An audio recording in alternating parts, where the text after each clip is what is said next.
126 మంది ఆరోగ్య సంరక్షణ సిబ్బందిని నియమించడం జరిగింది. జాతీయ నాణ్యమైన వైద్యాన్ని అందించే దిశగా అధ్యక్ష 53,126 మంది ఆరోగ్య సంరక్షణ సిబ్బందిని నియమించడం జరిగింది అధ్యక్ష. జాతీయ స్థాయిలో ప్రభుత్వ ఆసుపత్రుల్లో స్పెషాలిటీ వైద్యుల పోస్టుల ఖాళీలు సగటు 61% ఉండగా మా ప్రభుత్వం దానిని 4% కంటే తక్కువకు తగ్గించి దేశంలోనే గుర్తించదగిన ఘనతను సాధించింది. I will slightly deviate from the speech అధ్యక్ష. ఎంతోమంది ప్రతిపక్షం వాళ్ళు చేసే ఒక తప్పటి ప్రచారం వలన ఎక్కడ ఎంప్లాయ్మెంట్ అని అంటున్నారు అధ్యక్ష. దానికి సమాధానము, ముఖ్యమైన సమాధానం ఇది అధ్యక్ష. నాణ్యమైన వైద్యాన్ని అందించే దిశగా 53,126 మంది ఆరోగ్య సంరక్షణ సిబ్బందిని నియమించడం జరిగింది.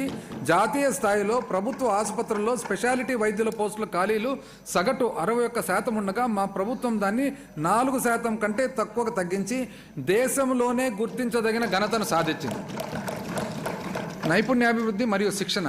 19వ శతాబ్దానికి చెందిన ప్రముఖ ఆంగ్ల రచయిత మరియు తత్వవేత్త అయిన జాన్ రస్కిన్ మాటల అధ్యక్ష, నైపుణ్యం అనేది ఏకీకృత శక్తితో కూడిన అనుభవము, బుద్ధి మరియు ఆసక్తుల సమ్మేళనం.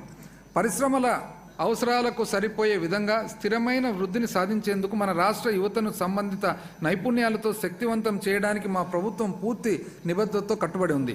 పటిష్టమైన పరిశ్రమ భాగస్వామ్యాలు, నాణ్యమైన మౌలిక సదుపాయాలు మా ప్రభుత్వం కల్పించగలిగింది. విభిన్న నైపుణ్య అవసరాలను తీర్చడం కోసం నైపుణ్య విశ్వవిద్యాలయము, కళాశాలలు మరియు హబ్లతో కూడిన క్యాస్కేడింగ్ స్కిల్ ఎకోసిస్టమ్ ద్వారా అనేక వినూత్న కార్యక్రమాలను అమలు చేయడం జరిగింది.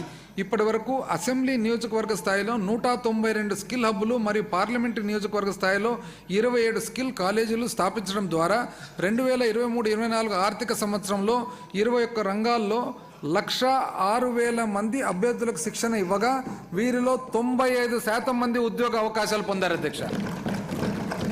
చాలా లో ప్రొఫైల్ చేశాం అధ్యక్ష. స్కిల్లింగ్ సంబంధించి వాళ్ళు చూస్తే స్కిల్లింగ్ చాలా గొప్ప హై ప్రొఫైల్లో చేసి ఎన్నో ఇబ్బందులు, కేసులు అవన్నీ ఎదుర్కొన్నారు అధ్యక్ష.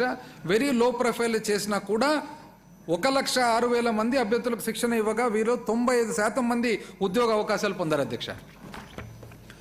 విద్యార్థులకు శిక్షణ ఇవ్వడానికి 201 ప్రభుత్వ పాలిటెక్నిక్ కళాశాలలు, వర్చువల్ ల్యాబ్లు మరియు క్లాస్ రూమ్లు ఏర్పాటు చేయడంతో పాటు 14 పారిశ్రామిక శిక్షణా కేంద్రాల్లో Kia motors, Maruti, Toyota, Isuzu, Hitachi, Samsung మొదలైన సంస్థల సహాయంతో అధునాతన